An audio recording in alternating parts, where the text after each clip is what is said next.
आज लढाईचा काळ आहे. आपण जे आलेलो आहोत आपल्या लढाईमध्ये आपल्याला यशस्वी व्हायचं आहे.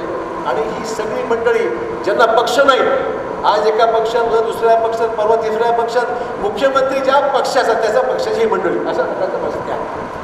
जो मुख्यमंत्री ज्या पक्षाचा, माझ्याकडे आले होते मी रामनाम केलं बरोबर, ज्या पक्षाचा मुख्यमंत्री त्या पक्षाची ही मंडळी आहे.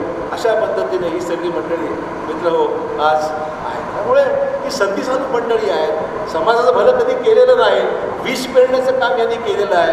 आणि नांदेड जिल्ह्यामध्ये ही परंपरा आहे, ज्या ज्या वेळेस चव्हाण कुटुंबियांना विरोध करण्याकरता एखादं तरी उचलतात, त्याला पोचतात आणि तुमच्या भोगण्यासाठी सोडून देतात. अशा प्रकारचं काम आज नाही, गेल्या 40 वर्षात झालं. या 40 वर्षामध्ये समाजाने आणि या सामान्य माणसाने चव्हाण कुटुंबाची साथ कधी सोडली नाही, हे मला मुद्दाम या ठिकाणी सांगितलं. ठीक आहे, काही हरकत नाही. ज्याला विरोध करायचा विरोध करू द्या.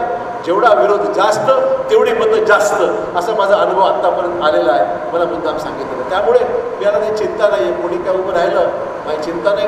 तुम्ही म्हणला की सौभाग्यवती चव्हाणला उमेदवारी द्या, मी बाजूला बसतो. तुम्ही म्हणला मला द्या, मी तयार आहे. तुम्ही मला दोघांना नको, दोघंही बाजूला हो. तुम्ही म्हणाल त्याला ते माझी काय अडचण, अजिबात अडचण नाही. मी कुठे म्हणतो माझी जागीरी आहे म्हणून. आता कधीच मानलेलं नाही. लोकांना जे तुम्हाला जे पसंत ते आम्हाला पसंत, ही आमची भूमिका आहे. आणि त्या पद्धतीने काम झालं पाहिजे ही मनापासून माझी भावना आहे.